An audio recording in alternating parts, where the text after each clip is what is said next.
catch a plane. Whoops, Dr. Conca. That's okay. Okay, we are recording live as I understand it, right? So don't yell out anything untoward about my mother, okay? I'll be very upset. Come on, Coaster Colony. Oh, no.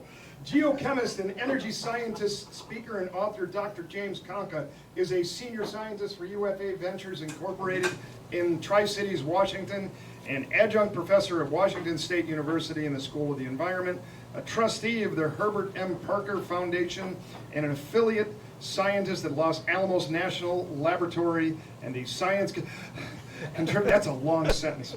And a science contributor to Forbes on energy and nuclear issues. Conca obtained his PhD in geochemistry from the California Institute of Technology in 1985, a master's in planetary science, which is totally cool, in 1981, and a bachelor's in geology and biochemistry from Brown University in 1979. Let's give the gentleman a warm hand. Thank you. So I get a diverse background, I guess, is what you want to say. I'm going to talk about the green in the Green New Deal, okay? And I'm not going to talk about the New Deal part of the New Deal. Right now, as a species, we generate about 24 trillion kilowatt hours a year. It's a big number. And this is what it looks like at night. And you can tell kind of, I love these NASA nighttime shots because you can tell who has energy and who doesn't. I mean, it's what the fighting's all about, it's what it's always been about, and it's just going to get worse. We are at 24 trillion kilowatt hours and going to 35 trillion kilowatt hours at least by 2040. So these are big numbers, the numbers matter. And if you're talking about doing away with fossil fuel, you need to come up with 35 trillion kilowatt hours from non-fossil fuel, and that's a huge amount, and we'll talk about what that really means. Now, this is the distribution of energy by type. So the world is approximately 2/3 fossil fuel and 1/3 split between hydro and nuclear. It's been that way for 40 years. It will be that way for the next 40 unless we make some radical changes. Of course, it depends heavily on where you live. This is not going to do well with a pointer. The United States is also about 2/3 fossil fuel and 1/3 split between nuclear and hydro, a little bit more nuclear, a little less hydro. But we are 2/3 fossil fuel. Now, I'm going to concentrate on energy power as opposed to energy for transportation, because energy for transportation is fully fossil fuel. I mean, it's 95% petroleum. And so these are not coupled now. They need to be coupled. In order to get rid of petroleum, oil, and diesel, you need to get rid of internal combustion engines. That's the only way to do it. Now, even in the United States, which is 2/3 fossil fuel, it depends on where you live. Washington State, of course, is the least carbon-intensive state in the union. We are mostly hydro, nuclear, renewable, and we have one coal plant that's scheduled to close soon. We have 2 gas plants. That coal plant will be replaced by 2 gas plants. Gas is much better than coal, no question, but it's still a fossil fuel. European Union, a little bit more nuclear because of France, a little less hydro. Korea, significant nuclear. They are planning, or were planning before Fukushima, to become 60% nuclear. That was their plan, because they have nothing. They have no fossil fuel to speak of. They have no biomass to speak of. They have no wind resources, no solar resources. So unless they want to be completely dependent on other countries like China, which is never a good deal, they needed to go nuclear. Now that's kind of scaled back now, and there's a big debate worldwide. China, which is the big driver now for almost everything, doesn't look like much, 3% nuclear, but they are planning on 400 new nuclear power plants by 2050. 400. Okay. Also 200 new coal, 200 new gas, and then more renewables than anyone else is building. They just need energy, and they'll get it however they want to. Now, this is the world power consumption growth curve. It's rather steep. Presently, the world is at 24 trillion kilowatt hours. The U.S. is at 4 trillion. We've been steady. We're kind of steady. We're growing slowly, but we're pretty much steady. So the 20th century was all about us. The 21st century is not about us in energy. It's about China and India and the rest of the world. Now, the big question is we're going to keep going up and up and up, and we're going to turn over, and we'll talk about why mid-30s is a good thing, a good place to turn over in terms of energy growth. But we talk about green New Deal or any kind of low carbon energy plan. Right now we are 2/3 fossil fuel, right? So we're about 12, 13 trillion kilowatt hours from fossil fuel. If you were going to go to 30, which is a minimum amount of energy we're going to need, we're going to have to come up with 20 trillion kilowatt hours of non-fossil fuel. That's almost twice all of fossil fuel today.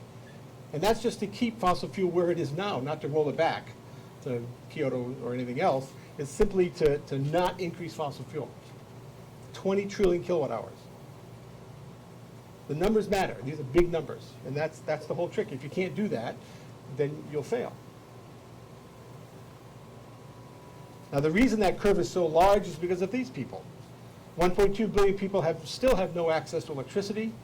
That's a good question there. 80% of them in South Asia, Sub-Saharan Africa. 2.4 billion people still burn wood and manure as their main source of energy. And 3 billion more people are coming on board by mid-century. It's a lot of people. And you might say, well, forget them. We have our energy. Forget it. Well, that's kind of nasty. Because it turns out it takes about 3,000 kilowatt hours per person per year to have what we consider a good life, to lift someone up out of poverty and put them into the middle class. About 3,000 kilowatt hours per person per year. It's always been that way. It always will be that way. It doesn't matter whether you're a 17th century nobleman that was getting the equivalent of about 3,100 kilowatt hours a year off the backs of 10 slaves, 10 indentured servants, 4 oxen, and 4 horses. That works out to be about 3,100 kilowatt hour equivalent to that nobleman. Of course, his family was doing great, but the rest of the people were not. Or it doesn't matter whether everyone in this room is getting about 10 to 12,000 kilowatt hours per person per year off the backs of fossil fuel, hydro, nuclear, and a few others. So when we talk about COP 20s, 21, 22, the Paris climate meeting, the only thing really discussed there, we talked about a lot of things, but the only thing that was important was how to give these people 3,000 kilowatt hours per person per year without giving them coal. That was the big question. How do we do this, and who's going to pay for it? This is the only way to eradicate global poverty, is to give everyone 3,000 kilowatt hours per person per year. This is the United Nations Human Development Index. I encourage you to visit UNHDI, Google it. It turns out access to energy is the first term in the happiness equation. And everything else is a distant second and third term. If you do not have access to about 3,000 kilowatt hours per person per year, you will not have what we consider a good life. You'll be struggling. And that's the problem. So when we talk about energy, we talk about everyone up there. The United States kind of drag us down closer, to the country of California. Supposed to get a laugh. But so we talk about compact fluorescence, hybrid, electric, fully electric vehicles. We want to drag us down because there's no reason that we need to spend or use 12,000 kilowatt hours per person. It's very, very wasteful. We don't need to. The UK is about as good as the developed world has so far. It's about 6,000 kilowatt hours per person per year. That's great. So we talk about dragging us down. These people have no access to energy. They don't have lamps to put compact fluorescence into. All right, so this is a completely different strategy. If you don't have 2 different strategies, you'll fail, and we keep failing because of that. Okay. Now, China looks kind of funny because it doesn't look like much. I'm sorry, back up a little bit. Human Development Index. Anything less than 0.4 is really horrible. I mean, it's really not a nice life. You spend 6 hours trying to get water on your back to the village. If you're above 0.9, things are pretty good. So the developed world is all pretty much above 0.9. That's why everyone wants to come here. Okay, so no question, no secret. Now China looks like it's not, it looks pretty good, but it turns out there's 2 parts to China. Since In 2000, the middle class. they have And they will do 800 it. million. Regardless of what we think about it, that's their goal and they will do it. They put out 5-year plans and they actually stick to them. So again, their plan is to, well, let me back up a little bit. In 1990, when the last vestiges of the Cultural Revolution were dying away, the Chinese Politburo was 80% scientists and engineers.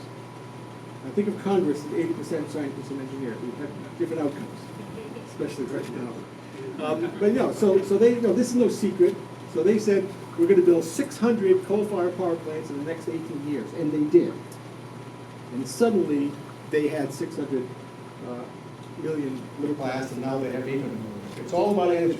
So they were building, and coal, the funny thing about coal, it's not cheaper, it's just easier. If you are a poor country with no infrastructure to speak of, coal is the only source you can emplace, period. You don't have pipelines for gas, you don't have high voltage lines for renewables, if you don't have an infrastructure to speak of, you only can do coal, and that's why we keep building coal. Because poor countries have no infrastructure.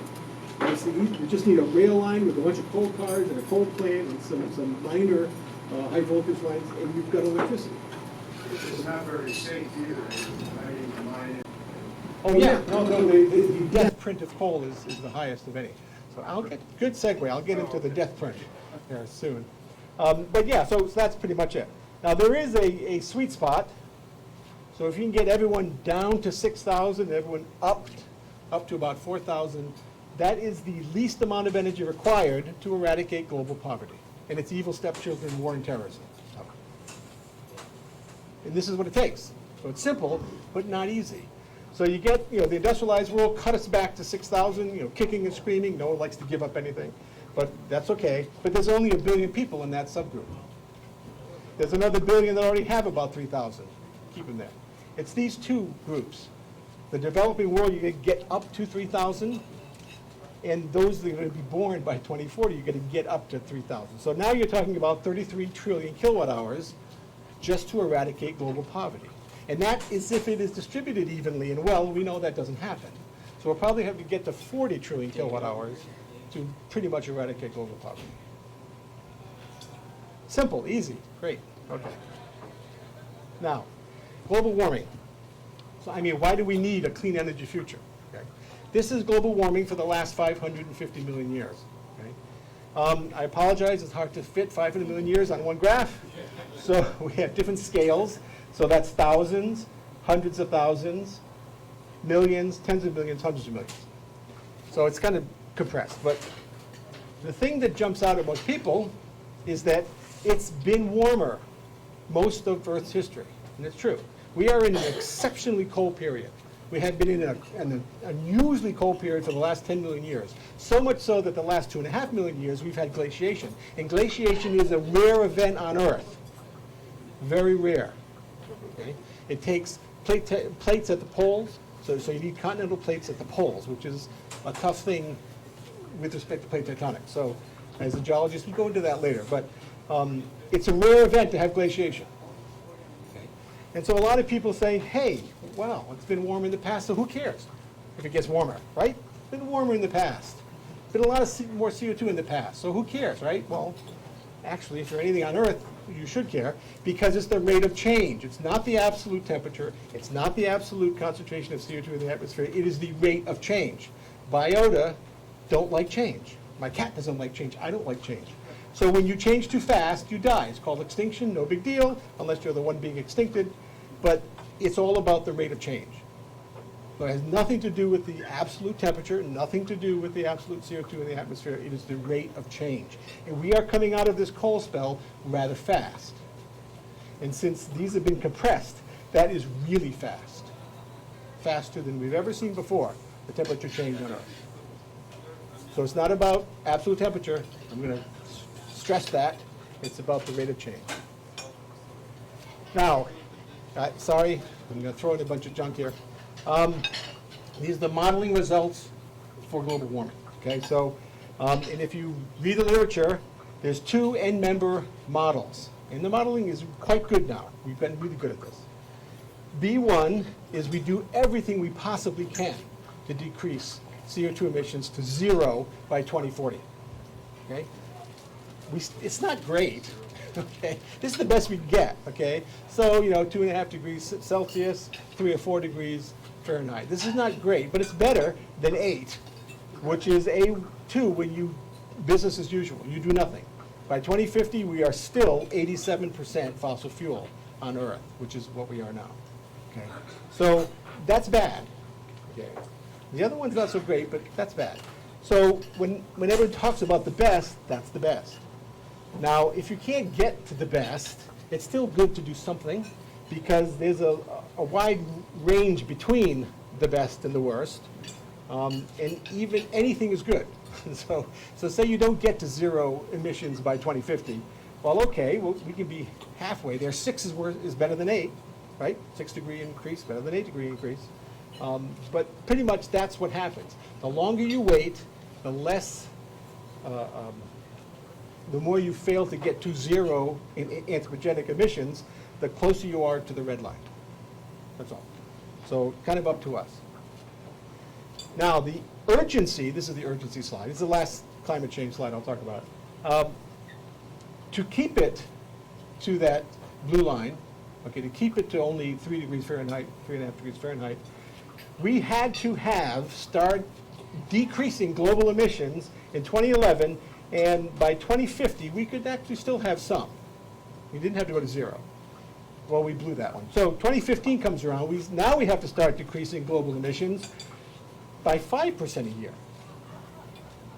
And we have to pretty much go to 0 by 2045.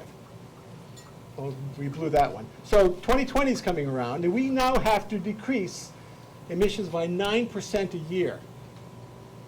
That is a huge lift. I mean, how much are we decreasing now? How much are we decreasing now? Trick question, yeah. Not. We're still increasing. So we're going to miss that one too. Okay? And that's, when we talk about tipping points, that's what happens. The curve gets to vertical now, and you can't. Okay? Now again, if you delay this, all you do is move up and down between those two lines, between the two end members. 3 degrees Fahrenheit to 8 degrees Fahrenheit. So again, anything you can do is good, but if you really want to keep it to the best, we're failing. So. Now, what that means is you have to get rid of those 4 and pick up these 5. That's it. No way around it. You can't keep one of those. Can't keep natural gas because we like natural gas. It's better than coal, no question, better than coal. But it's still a fossil fuel. It doesn't help you enough. You need to get rid of those 4, and you need to bring up these 5. All 5 of them. You can't pick your favorite, because this is so urgent, this is such a big lift, that if you get rid of one of those, you say, well, I don't like hydro, I don't like nuclear, I don't like wind. You can't do it. I mean, it's hard enough to do it with all 5. In fact, I'm sorry, it's probably not going to happen. But if you have any chance of happening, you have to bring up all 5 of those as fast as you possibly can. It's the only way to do this. Otherwise, we'll just adapt. Just to give you some pushback here. Yeah. So, can't we just burn those last 4 more efficiently? Or these things like carbon capture for coal to try, I worked on carbon capture trying to make that work for years. Yeah. Will not work. But my point is, these are projections. Yes, The these are projections. are always suspect.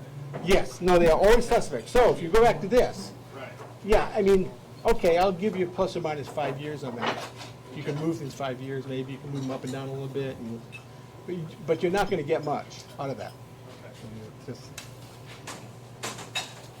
So, if you look at the leading climate scientists in the world, Jim Hansen, Kerry Emanuel, all of them say, if you don't include nuclear, you will fail. And by the same token, if you don't include wind, you will fail. If you don't include hydro, you will fail. Because you need to bring all of these up as fast as you can. And they all have different requirements for building. They're all different. So you can do them all at once. It's not like one competes with the other for something. Wind doesn't compete with nuclear for uranium. Okay? Nuclear doesn't compete with wind for steel. Okay, so again, they all have different needs, different requirements, and you have to meet them all quickly. Okay, so With that in mind, what's the fastest growing energy source in the world? Oh, you know this answer. Yeah, bummer. Yeah, sucks, I'm sorry. But yeah, we have a lot of gas, a lot of coal. I don't even show oil on this because it's not primarily used for energy production. It's used for transportation, except in the Middle East where you still have a fair amount of oil-fired power plants. Or in New England during the winter, we use oil-fired power plants because coal and gas don't work very well in the cold. So this is, no, I know wind is screaming up there. I understand that. It's good. It's supposed to get a lap too. Yes, so by the end of the century, you could do everything. But we don't have till the end of the century. We only have about 20 years. Not 10, not 12, but 20 years. Yeah, so again, well, let's just look at what's actually happening. So the last year we have complete data for is 2017. Coal consumption grew by 36 million tons. And natural gas grew by 96 billion cubic meters, and oil grew by 600 million gallons. I'm sorry, barrels. That's a lot more gallons. Those are not trivial numbers. This is, we're growing, so our emissions are increasing. They're not decreasing. We're going in the wrong direction. And in fact, just last year, the United States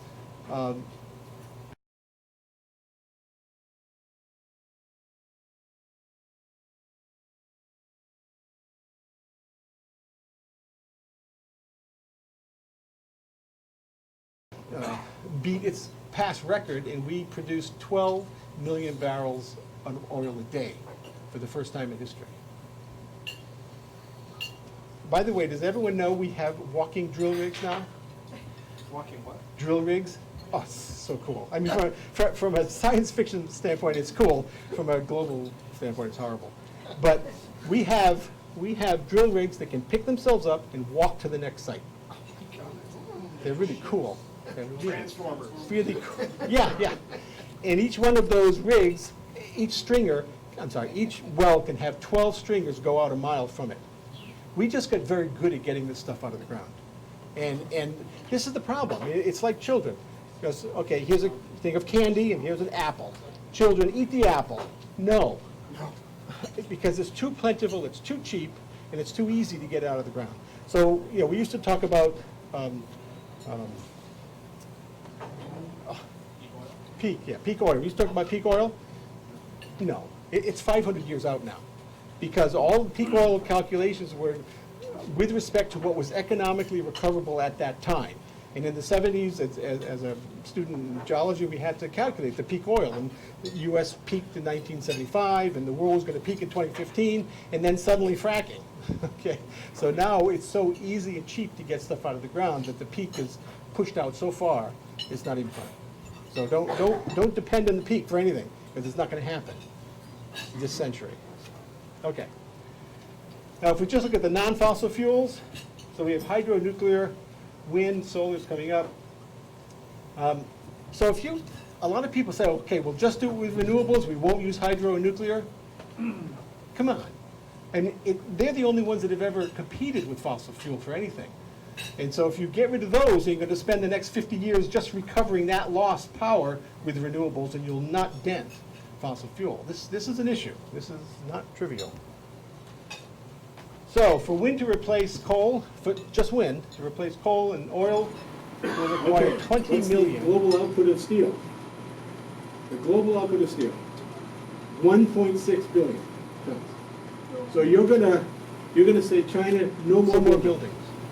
Detroit, no more cars. We're going to build wind turbines with the entire output of steel in the world just for wind turbines. Is that likely? Or we're going to increase, iron mining 10 times.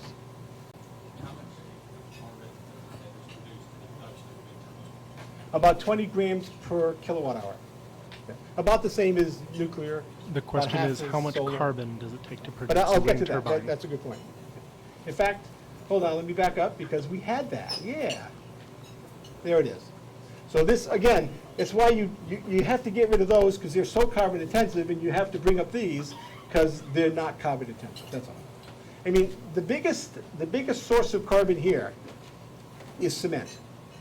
And we'll touch on that. Cement is hugely carbon intensive.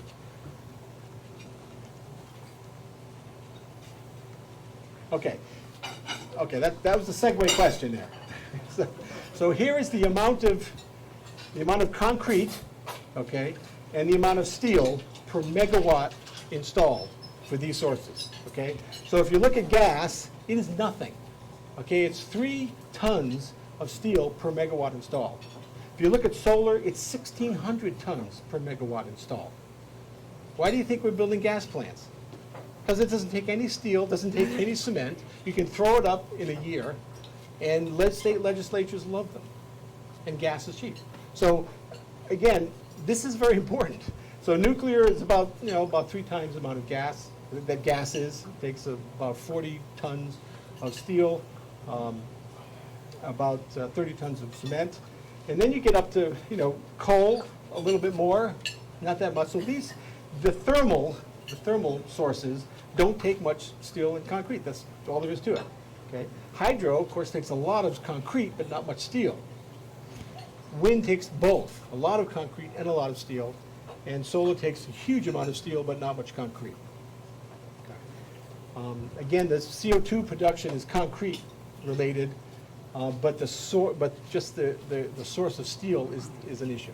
So. Where would geothermal be on that? Probably about where gas is. Doesn't take much. Yeah, I only showed data that we have. But yeah, I would say geothermal is about the same as gas. Whoops. So instead of just renewables, how about wind, solar, hydro, and nuclear? Those the big non-fossil fuels. To replace coal and oil would only require 4 million wind turbines, not 20. Well, we can kind of deal with that. And a doubling of hydro, a tripling of nuclear, and a 100-fold increase in solar. So, but can we do that? Yeah, we could do that if you wanted to. If we had a national energy plan, that would be great. So, any low-carbon plan, whether it's a Green New Deal, whatever you're talking about, is going to have any hope of achieving it in the time frame we need it. Okay, I don't care about 2080. I don't care about 2100. It has to happen by 2040, 2050 in order to have any real effect. So you have to have some form of this. The next few slides, okay? You need to stop building fossil fuel plants, okay? You just stop it. Stop it. That's tough, because we're still building gas plants like crazy, okay? Because everyone loves them, because they're cheap, easy. Stop closing existing nuclear plants that have been relicensed by NRC. That's dumb. I mean, I know a penny a kilowatt hour. Woo. We're trying to stop global warming, so we can afford a penny a kilowatt hour to keep them open. Build as many wind turbines as possible. And site them along Tornado Alley, period. Don't put them anywhere else. You have to put them in Tornado Alley because their capacity, you know what capacity factor is? If you have a 1 megawatt wind turbine and its capacity was 100%, it would be producing 1 megawatt all the time, okay? If it has a capacity factor of 50%, it's only producing a half a megawatt all the time. If it's 20%, it's only, 0.2. Megawatts all the time. So it's how much it's producing versus how much it should be producing if everything were great. If the wind blew at 40 miles an hour 24/7 or the sun was shining 24/7, exactly 45 degrees, that's the capacity factor, okay? Now the capacity factor for wind, down the gorge and in Washington State is about 27%. It's not very good. If you're in Tornado Alley, the capacity factor is 45%. You get almost twice the amount of energy out of the same amount of steel, okay? And if you're having trouble doing that, why would you site it in a place where the capacity factor is lousy? It has to be in fact, Tornado Alley is funny. Even birds decided about 50,000 years ago that you don't want to fly through Tornado Alley. There's no migratory bird routes through Tornado Alley, okay? That tells you it blows wind all the time, okay? And that's why Iowa and Kentucky, they love wind, okay, because it just produces power a lot more than any other place. So if you're steel, if you're tied to the amount of steel, you need to put it in Tornado Alley. Otherwise, it's a stupid waste of steel, and we don't have that time or that money to waste. So this, and then again, rooftop solar, okay? You need to put rooftop solar on all new buildings. You can amortize the price and you wouldn't even feel it in your mortgage. Wouldn't even feel it, okay? But you have to put it in areas that have more than 200 sunny days a year. Don't put it in Alaska. Okay? So you put it in the red. Now up here on the east side where I am, I have solar panels on my roof. Thank you all very much for paying for them. I really appreciate it. Yeah. And so you got to put it in the red, okay? Again, we have a steel issue. You're not going to waste it by putting it in New England. Don't put solar panels in New England, okay? We can't make enough of them because we don't have the steel. So you put them where they do the most good, right? Is steel the only choice? Yes. Composites are even, we don't have composites to work. They're not strong enough. Titanium's way too expensive. We don't produce anywhere near enough. Aluminum just doesn't work. No, it's not strong enough. Yeah, not strong enough. It bends really. Okay, build new small modular reactors. Corvallis, Oregon, the best small modular reactor there is. It's going to be licensed in a couple of years. Just do it.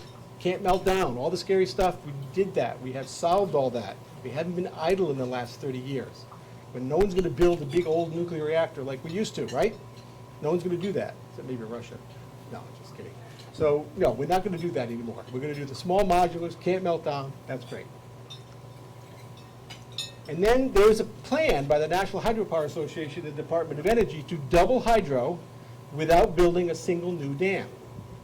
Okay? We have a lot, turns out only 3% of American dams are actually electrified. You have a dam there, electrify it. It's easy. Well, not that easy, but it's easier than building a new dam. So these are the dams we have that are not electrified that could double the amount of hydropower without building a new dam. Quite doable in the next 20 years. That would double hydro. That's a big deal. Because hydro is wonderful for load-following renewables. Just like small modular nuclear is wonderful for load-following renewables. And you need to load follow. I'll get to that. Oh, here it is, load following. So whenever the wind is not blowing, it's not producing anything, right? And so the red is the load. That's how much is being drawn. And in our grid, the way it is now, and the way it will always be, you simultaneously produce and consume electricity. It has to be balanced. If you don't balance, then you start blowing transformers, you start doing blackouts and that kind of thing. It must be balanced within a minute. It has to be balanced, okay? So whenever the load goes up in this state, in the state of Washington, this is BPA, the Bonneville Power Association, then we ramp up hydro, all right? You know, instead of putting the water over the top of the dam, we put it through the turbines. We produce power. You know, and that can happen in seconds. Okay, so it's great for load following. So the load goes up, that goes up. Our thermal plants don't adjust because we don't have many thermal plants in Washington State. But when the wind suddenly kicks up, what you do is you have to drop hydro like crazy. You just have to stop it. Okay, so you go into what's called negative load. So all wind in Washington State is doing is displacing hydro. One renewable displacing another renewable. That's not what we need to do. We need to replace coal and gas with wind. Okay, we need to displace fossil fuels with wind, not hydro. That's kind of dumb. Okay, so unfortunately that's what we're doing here because we have so much hydro. Now if you go to California, they use natural gas to load follow wind and solar.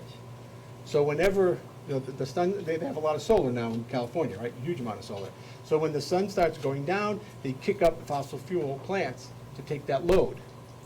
And then they shut them down, and then they kick them up, shut them down. Of course, when you do that, you're not making any money as the gas plant, because you're generally not running unless you need to. They're called peaker plants, right? So, and you can charge like crazy for peaker plants. So pretty much we subsidize the gas industry in California in order to load follow solar. Is that smart? We're subsidizing gas. Well, I don't think that's too smart. So anyway, so there's a lot of issues with the grid, with load following, with balancing that have to be dealt with, and everyone in the business knows that. The general public does not know that because they don't, you just plug in the wall and you want power. Yeah, well, there's some things that go along with making that happen, and that's balancing. Okay, we need to secure sources of lithium, cobalt, iron, and a few other metals, especially metals, in order to build batteries, in order to do fully electric vehicles. We don't have a lot of lithium in this country. Where do we get our lithium? China. Where do we get half our iron? China. So this is not a good long-term strategy, okay? So if we do have all of that material we need to build a fleet of 150 million fully electric vehicles by 2040 to displace internal combustion engines. It's the only way to get rid of oil, is fully electric vehicles. Electricity is the most efficient fuel in an automobile, okay? It's 4 times more efficient than gasoline or diesel. So it's really quite important. It's also 4 times cheaper. And then we need to streamline the process for putting in high voltage transmission lines. You have to have high voltage transmission lines for renewables because renewables are not near the population centers. They're pretty much far away. So you need to get the electricity there. And every time a state, when I was in New Mexico, we voted for solar, and then we voted against high transmission lines. How are you going to get it there? How will you get the solar energy to Albuquerque if you don't have high voltage transmission lines? So everywhere across the United States, whenever anyone puts in a bunch of renewables, closes nuclear or something like that, they vote down high voltage transmission lines. So New England right now is wanting to get, they've closed a few nuclear power plants. Now they expect to get hydro from Quebec. And they keep voting down high voltage transmission lines. So they're not going to get it. So, and they keep voting down pipelines, although they like natural gas. Well, you're not going to get natural gas if you don't have pipelines to bring it there. So every winter now, New England goes through a crisis, an energy crisis, because they don't have enough pipelines and they don't have enough high voltage transmission lines, and they close down 3 nuclear power plants. So we do need a national energy plan, so that we're all together on this. So, yeah, we're all together. So in America, this means 500 new megawatts of wind, 100,000 new megawatts of wind, producing 1.75 trillion kilowatt hours a year, 200,000 new nuclear reactors, 200,000 megawatts of nuclear reactors, sorry. Yeah, it's about 200. No, 200 big ones, 2,000 small ones, 2,000 small ones. And you need that to load follow renewables, and you need 300,000 new megawatts of solar in the right place, and 120,000 new megawatts of hydro also to load follow.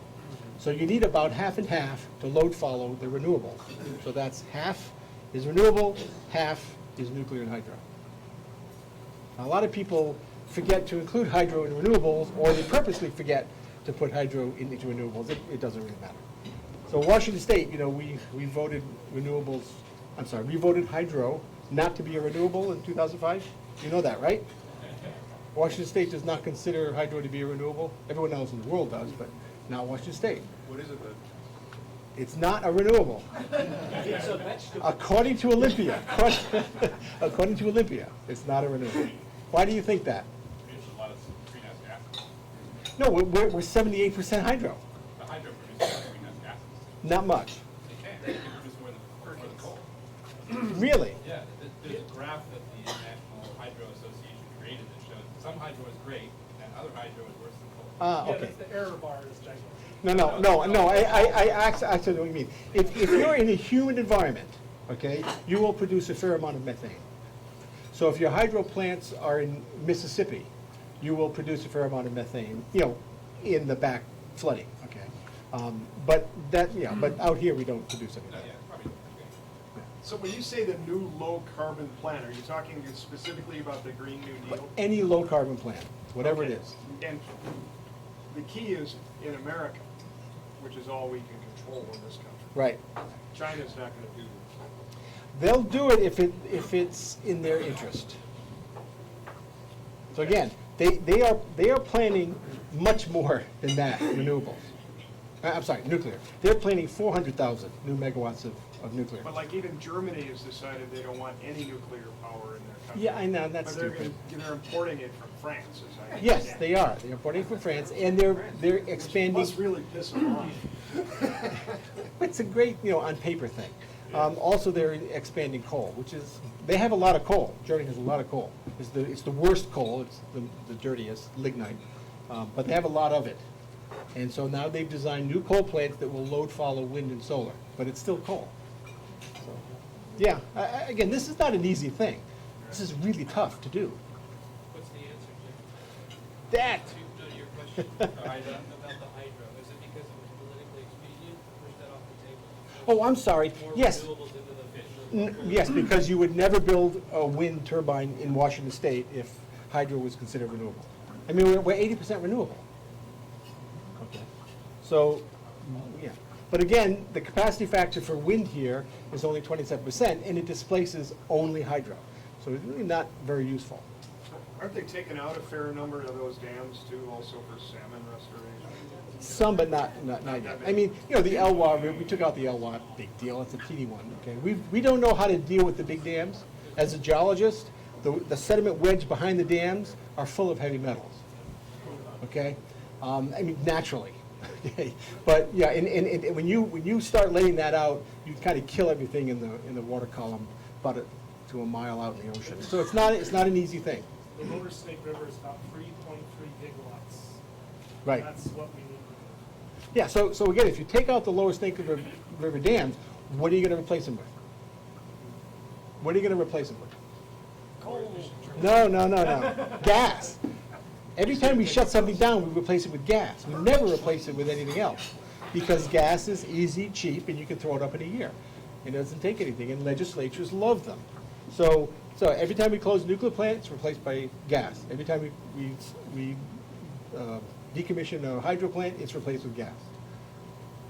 Electric vehicles, is there enough lithium in the world? No. There could be, but there isn't now. So again, this is supply and demand, right? When you start ramping up demand, supply will follow. It may cost you big time, but supply will follow. I mean, there's enough lithium in the world, it's just really hard to get out of the ground. I mean, we closed all of our rare earth element mines in the United States years ago because China was undercutting them. I mean, they weren't doing it in a capitalistic way, they were simply undercutting it. So these load following or nuclear peaker plants a thing? Like, Yes? can you make a nuclear power plant that makes sense if it's just run intermittently? No. Part of it is run intermittently. So the small modular reactor in Corvallis, NuScale, there's 12 modules, and you can shut one down, shut two down in seconds. And so you mix and match. In fact, the first one is already bought by UAMPS in Utah to load follow their wind farm. That's to be the first customer. So it's kind of neat. Okay, so this is where we are now. We are presently mainly coal and gas, a little bit of nuclear, a little bit of hydro and wind, and a little bit of solar. Okay. This is where we are now. We need to go to this. We need to get rid of coal almost completely. We need to get rid of gas as much as we can, and we need to up the others. So that's it. Where we are now, where we have to go.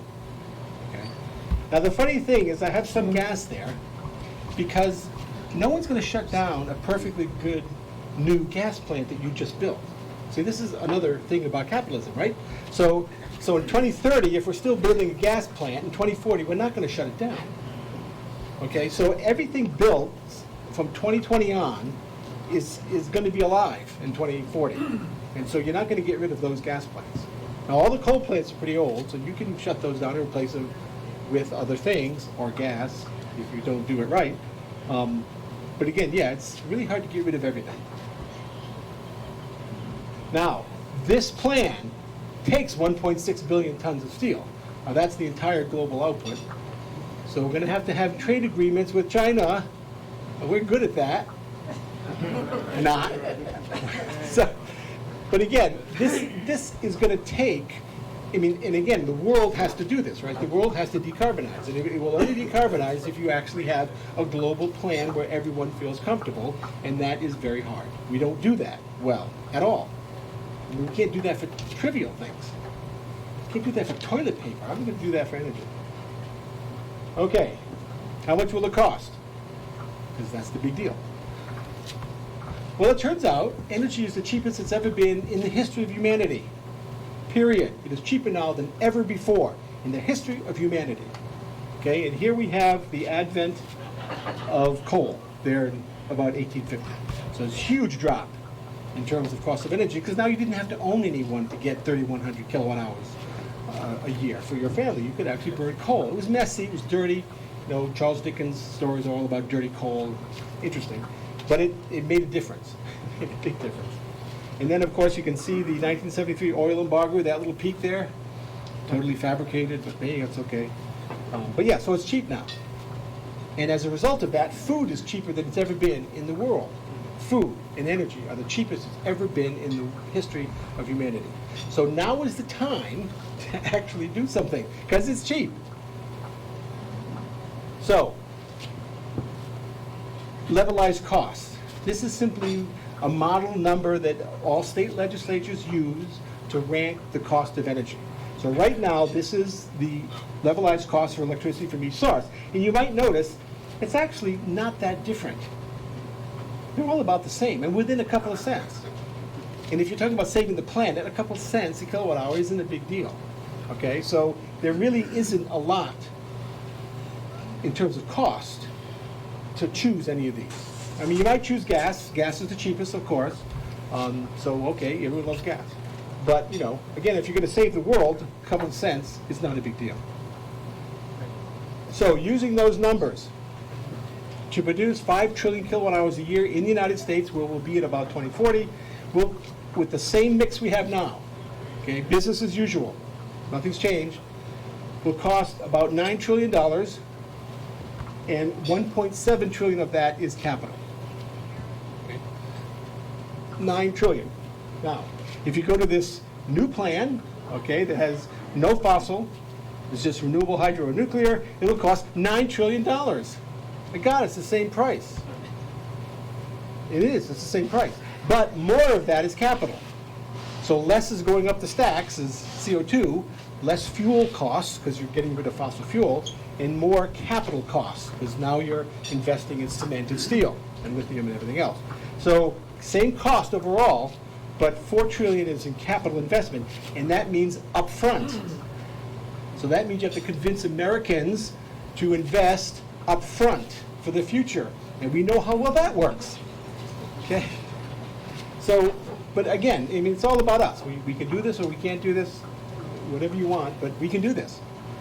Now, if you, interestingly enough, it turns out, if your society has a significant amount of coal, like 30-40% coal, then your healthcare costs are increased by about 10% a year, just from fossil fuel. You know, particulates, everything else, all that kind of stuff. You mentioned that concrete is immensely carbon intensive. Why? Because you have to coke it. Okay, CO2, you have to drive off the CO2 in order to make cement out of limestone. Okay. But I mean, I say that, but it's still low compared to burning gas or coal. So anyway, so the healthcare issues are really astounding. If you get rid of coal in your society, we will save $400 billion a year in healthcare costs. That more than pays for the capital increase for this. So you actually save a lot of money because you decreased your healthcare costs, which are huge. Now, what about 100% renewable? No nuclear, no hydro, just 100% renewable. Well, that's going to cost 20 trillion, not 9.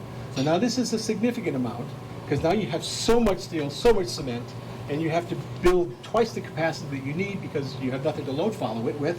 So now you have to get up to 20 trillion, of which 16 trillion is capital. That's not going to fly. Okay. So, and again, uses no fossil fuels, so you save a ton of money, but not enough to cover that capital expense.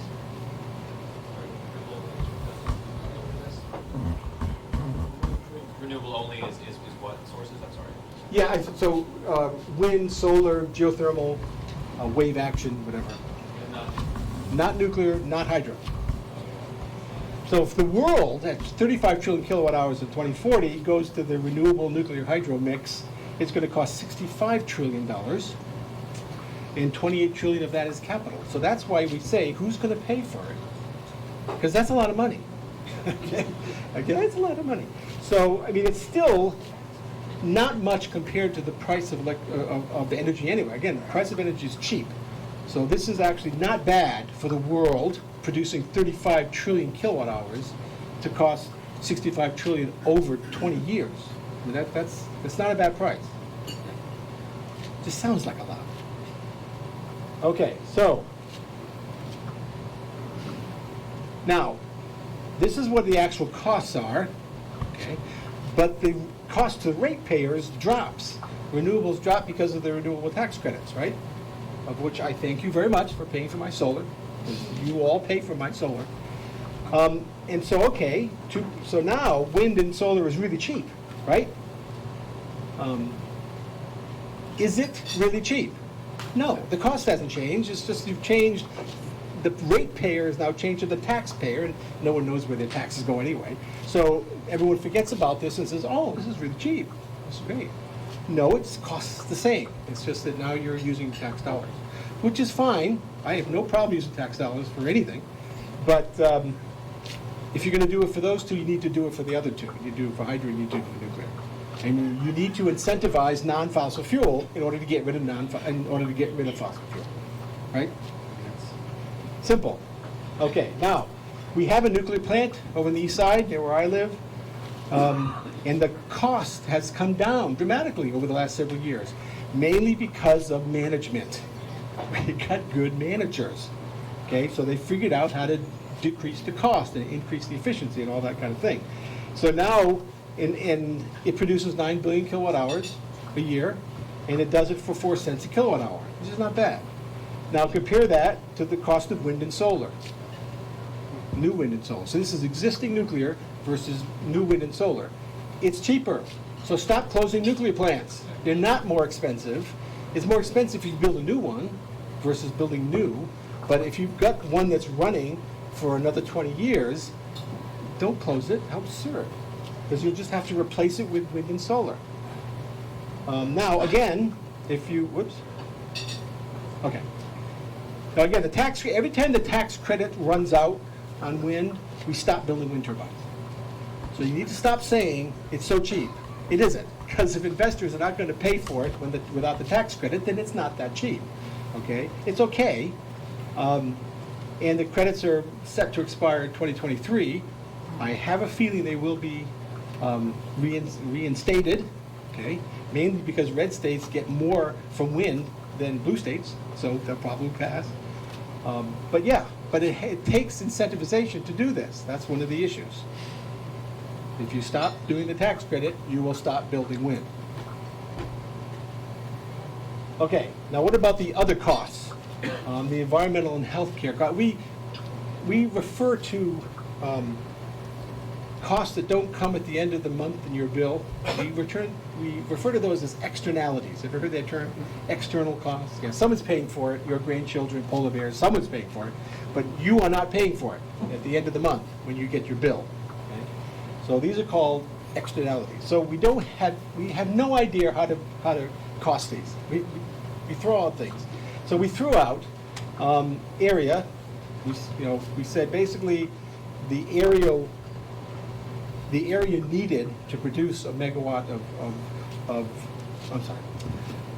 a pristine acre of land is worth about $100. I hate to say that, but that's what we assign that. Not me. I don't assign that. But that's what we assign Not in to. Bellevue. Yeah.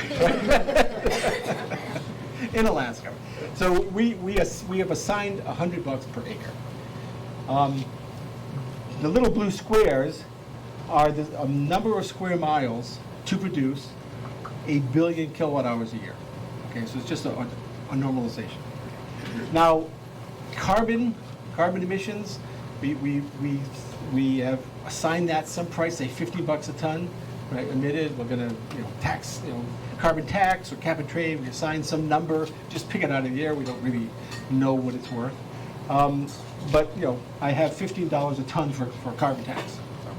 And that little square is 4 grams of CO2 per kilowatt hour produced. So if you look at that, yeah, fossil fuel is all about carbon, right? Renewables are all about area, okay? Nuclear is neither, but we never talk about that. So that's what that means. So this cost, if you put a carbon tax of $15 a ton emitted, then you're going to affect fossil fuel, of course, because it's all about carbon. The others are just about cement, okay? It doesn't produce that much.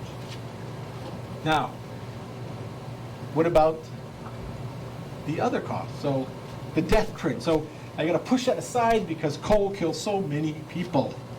Each one of those red squares is 40 deaths per trillion kilowatt hours. Okay? So coal is the big killer. It's just the big killer. It's always been the big killer. Everyone knows that. Gas is not bad. Gas is not bad. Now these are global. This is a global death print. Hydro's not great because when dams fail, they wipe out whole villages and stuff. It's not nice. The Bankyo dam failure in China killed 173,000 people. It doesn't happen much, but when it does, it is dramatic. Yeah, solar, wind, nuclear, those are all accidents, okay? This includes Chernobyl, okay? Even I gave a ridiculous number for Chernobyl, but it just doesn't kill that many because there's not that many accidents, okay? There's only 2 in history that's had any effect.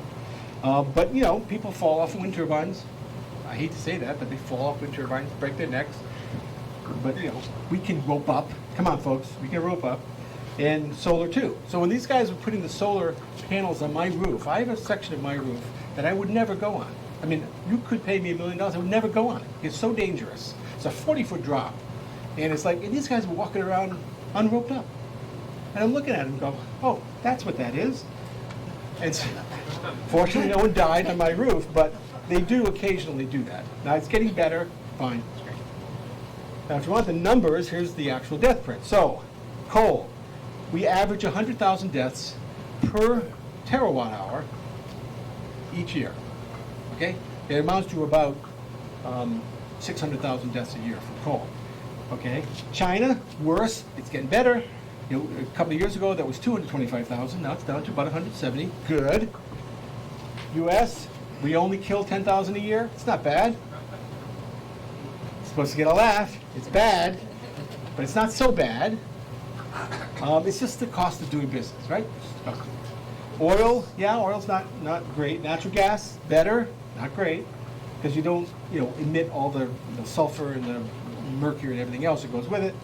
No particulates come out of a natural gas plant, but still, they kill people. Biomass, World Health Organization just gave biomass an epidemic rating because it kills so many people, because you don't vent correctly your little huts and stuff, and people asphyxiate. Solar, again, this is simply falling off of rooftops and solar panels. Same thing with wind. Hydro global, okay, hydro US, nuclear global, nuclear US. Now, I have, coal, hydro, and nuclear, I have both global averages and US values. Why do we kill so few people? Regulation, right? I'm a regulatory hound. I love regulations. It's why we don't kill so many people. Fukushima would have been shut down by the NRC in a moment. Okay, we've been telling them for 10 years that their seawall was crap and their backup generation was crap, and they ignored us. It's called arrogance and greed. Okay, they didn't have an NRC to speak of. Now they do. Great. Chernobyl, of course, we never built something without a containment vessel. What?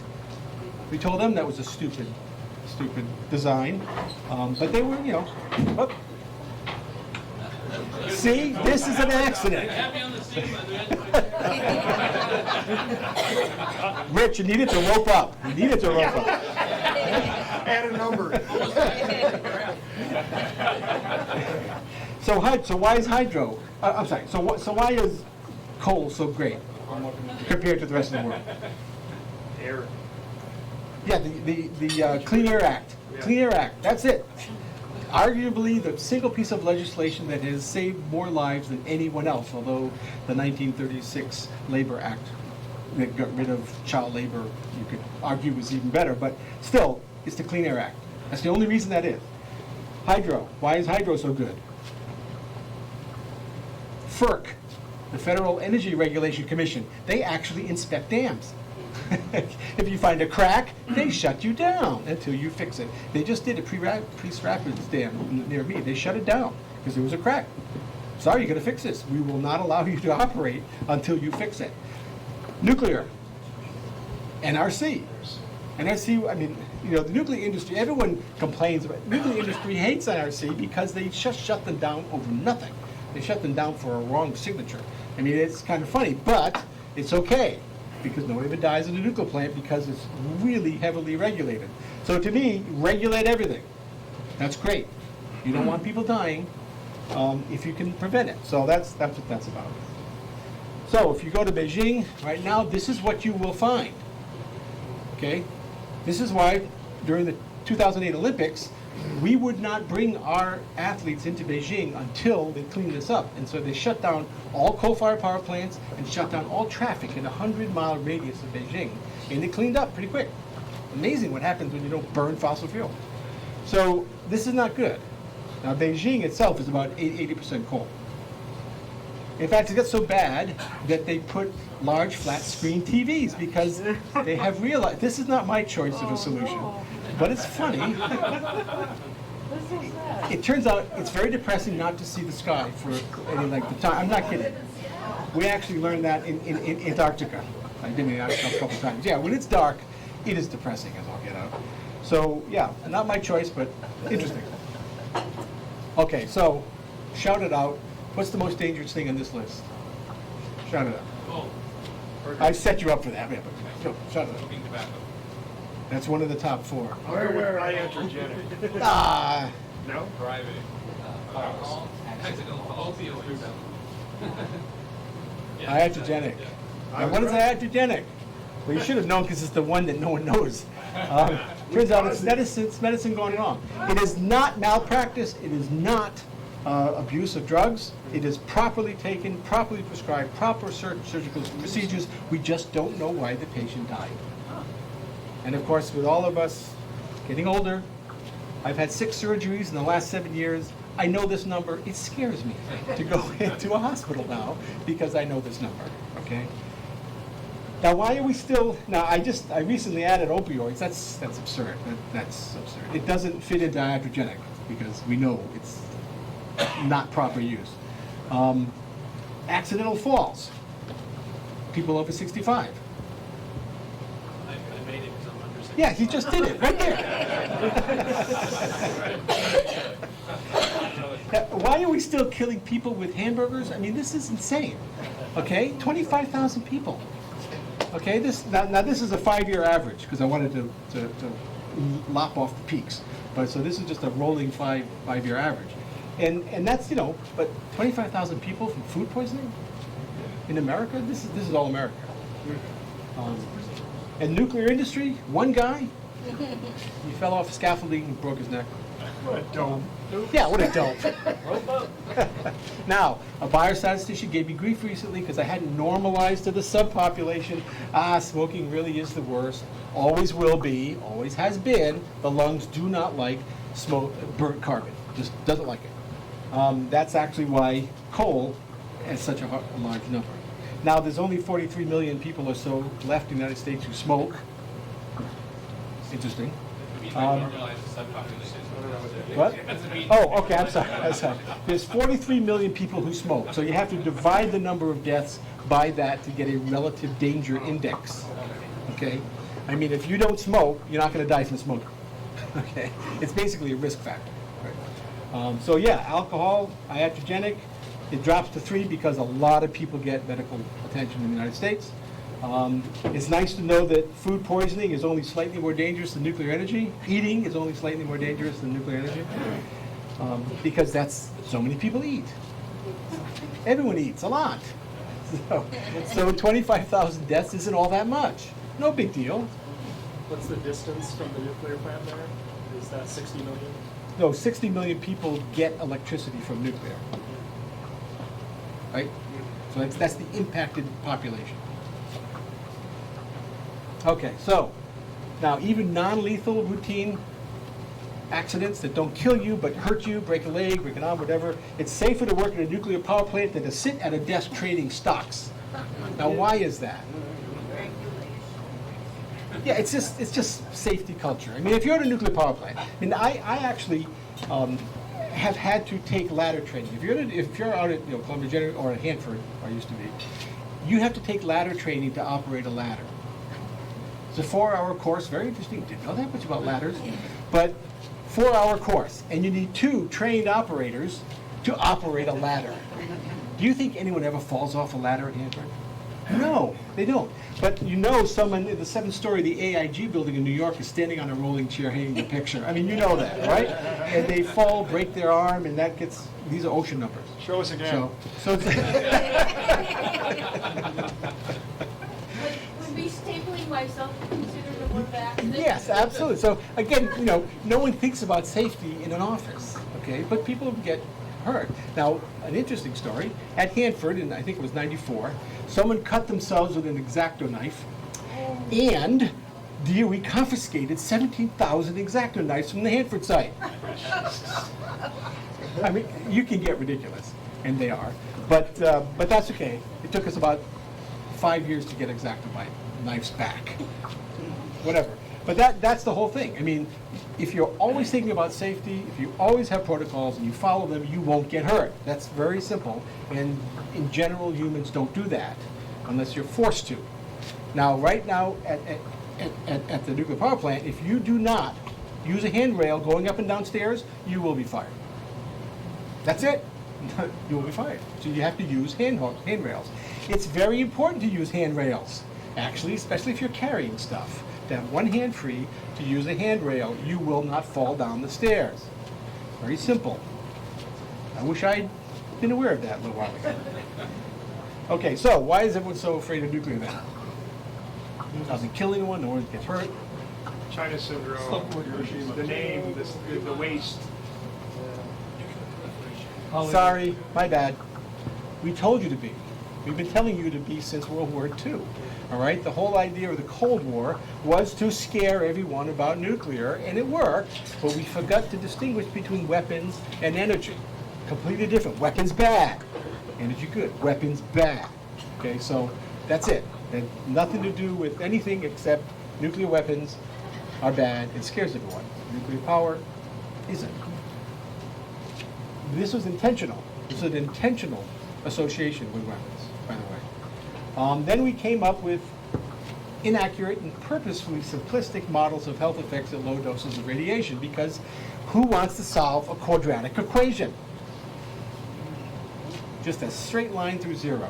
That works really well. It's not true, but it works really well. Misunderstanding of the amount and nature of nuclear waste. There's just none of it. Everyone talks about 57 million gallons of nuclear waste at Hanford. 57 million gallons? Why don't you talk about tons or something like you talk about everything else? So all the nuclear waste in the world ever produced would fit in one good-sized landfill. Now, it's weird stuff.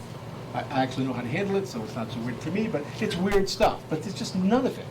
And that's because coal versus nuclear, coal produces 11 million times the toxic waste footprint that nuclear does.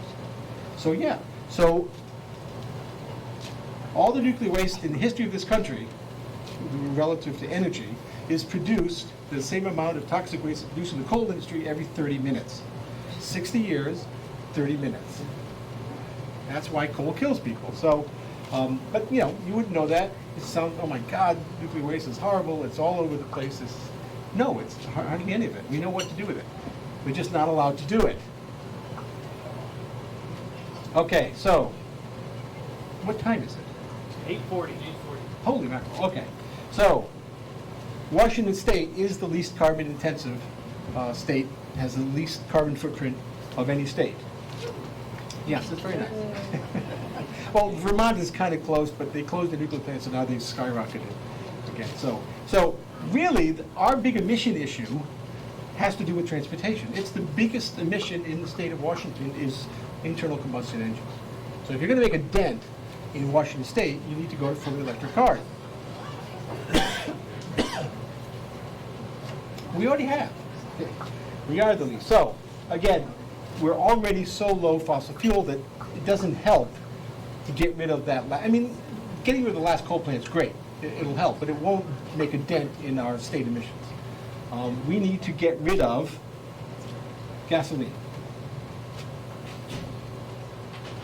We have some charging stations, but not enough to drive around the state. It's great to drive between, here in Tacoma, it's great, but not around the whole state. Now, it turns out a fully electric vehicle in Washington State is actually green because most of our power is green. So we're 90% non-fossil fuel, so we get the equivalent of getting over 100 miles a gallon. So if you were to make an internal combustion engine that got 100 miles a gallon, that would be great. We're not going to do it, but that would be great. Or just get an electric vehicle. If you're in Indiana, you might as well not get an electric vehicle because it's just the same as an internal combustion engine because all of their electricity is produced by coal. Okay, so it doesn't do any good. If America replaces 80% of our internal combustion engines with electric vehicles, we would cut our emissions from the transportation sector about 75%. But it will require an additional 75 billion kilowatt hours a year to charge them. It's not too bad, actually. That's only 6 nuclear plants. Okay, now this, again, this is another thing about upfront investment. If you invest in a fully electric vehicle, you make money in the long run, but not in the short run. And it's hard to convince people to invest in the short run in order for a long run return. That's all. But yeah, the gasoline savings is huge.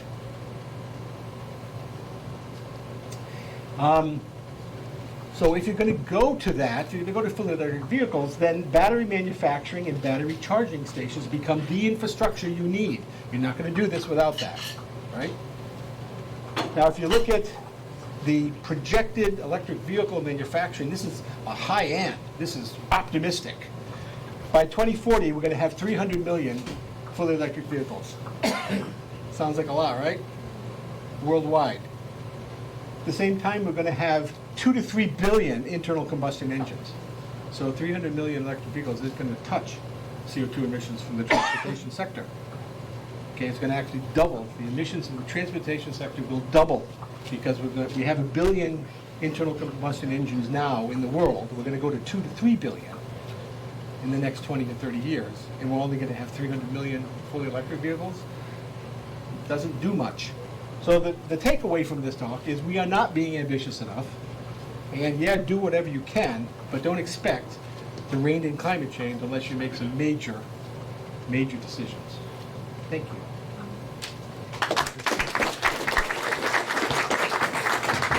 you have time for questions, or do you have Yes. to leave? Okay. I have to leave soon, but that's okay. Go right ahead. We have a few questions, but he has to catch a plane, so make them brief, please. And it's not biofuels either.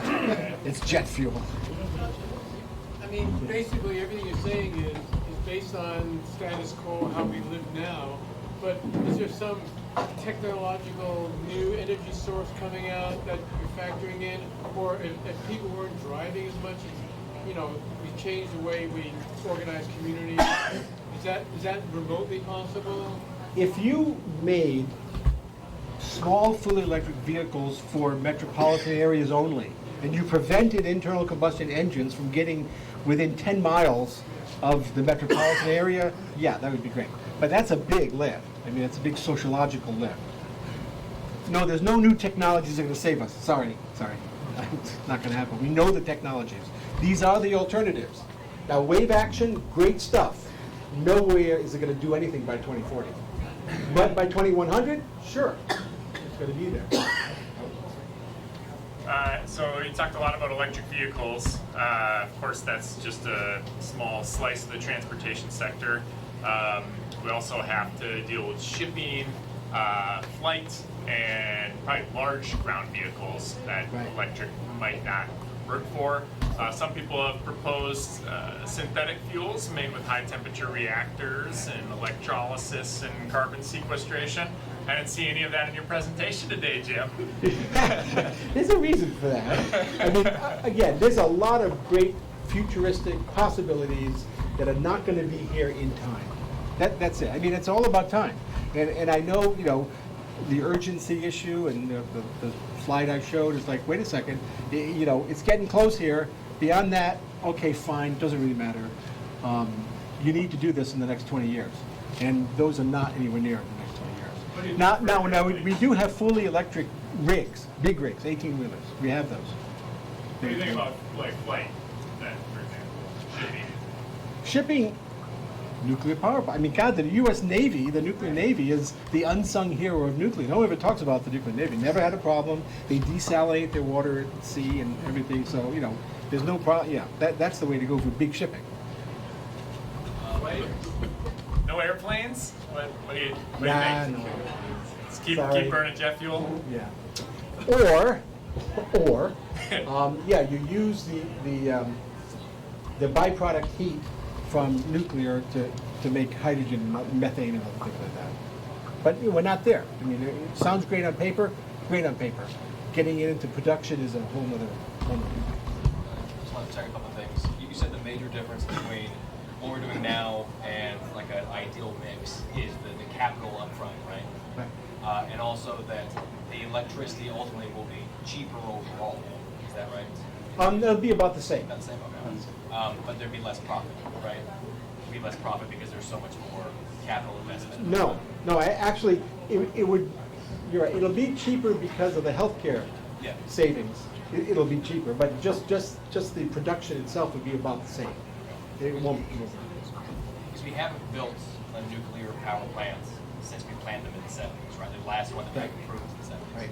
So after, like, they think Reagan, none. Right? Yeah, but the rest of the world has been. Right, but I mean, in the United States, we Right. haven't. It doesn't seem like Republicans now would even approve the EPA from scratch things if they could. And it seems like the Supreme Court is looking to like strike down lots of the regulatory abilities of the EPA. So a lot of the stuff you're talking about the regulations might not be there in the future.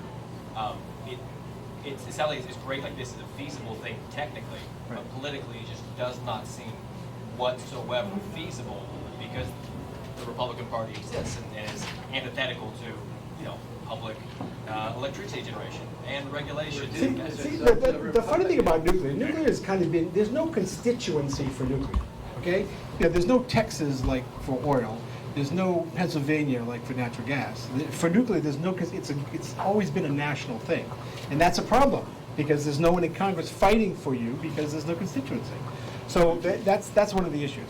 Now, when you talk to the public in general, you talk about small modular reactors, they like the idea because it's small. I mean, it's kind of bizarre that it took us this long to figure out that size matters. Okay, so when you decrease the size of the reactor itself, you change the surface area to volume ratio. Okay, so that the surface area is much larger relative to a huge reactor, and so you bleed out the heat. You can't melt down. You just can't melt down. And so it's like, I can't believe it took us this long to figure that out. Although the nuclear Navy figured that out a long time ago. So again, there's no problem with that. You just have to manufacture them. And again, the first one isn't coming online until 2023 probably. So, and that's. Right. Very popular. We don't have this desperate now. Right. So what we want does not seem to matter, and it doesn't seem like we have like the 1930s style of like man economy to say we're going to build dams, all of that states electrified. That would not seem to be feasible to me in the next 20 years, and that's what we need. So we are likely to do nothing. I'm sorry. We are likely to do nothing. Yeah. Not only are we individually millionaires to stop building wars and food, spending money, and all the rest of us. Yeah, that's true. I love it. Hey, you know, that's one of the problems. You're going to tax, you got to tax. This is absurd. I was going to say that what you're talking about is about political establishment that we have. If we had a green industrial policy, the Second World War was waged with an industrial policy where all the entire economy was subordinated to the war effort. If we had such an economy now, which would go considerably beyond a Green New Deal, that was the basis for the Manhattan Project. I mean, it would be a completely different way of thinking. So if we had a national energy plan, which would be really nice for the first time in our history, that would be great. If we could get the entire country moving in the same direction, that would be great. If the public actually cared about science, that would be great. Okay? One of the problems is we don't live in that world. So this is the problem. I mean, individually, you start talking to people about issues of science, they actually are interested. They want to know how to fix this. But when you get to the political arena, everything stops. What does this have to do with the Kardashians? I know. Wait. She has to want. She has to want a small modular reactor. She can afford it. She's gone. Yeah, so basically what it boils down to is political. And so the obvious solution is to vote out all the Republicans so we can actually have rational policies. Yes, the public has to decide, the public has to decide what it wants to do and do it. The problem is, how do you reach the public? But it's not just the public has to decide what it wants, it has to actually have an influence on what happens. Yes. Which isn't the case right now. Right. I mean, there isn't a one-to-one reaction to your vote. I mean, because there's all these issues. You get to Washington D.C. and then you start voting on all this other stuff, and you make compromises and blah blah blah, and nothing gets done. So this is the issue. I mean, again, we need a national energy plan. We don't have one. We never have had one, and we need to implement it, and that's tough. Okay, on that note, wait, one more question. Did we have another question? She had a question. Who had a question? No. She had a question. Who had a question? Okay. Well, yeah, in terms of global warming, that's the problem. You need to get China on board, you need to get India on board, and Indonesia. Those are the three big ones. China will follow our lead if we do the technology that they can steal. That's great. They love it. It's going to laugh too. But they will. They do that. Okay. So again, if it's in their best interest, you just have to convince everyone that it's in their interest, and that's tough because global issues are long term. Well, they're not as long as you think now, but long term, and so everyone's worried about just surviving now. That's why you have to do it when it is cheap and when the economy is rolling. Because when things get tough, nothing happens. Nothing happens. And so, yeah. That's why I went into science. Science is a piece of cake compared to politics. I mean, that's the easy part. Thank you.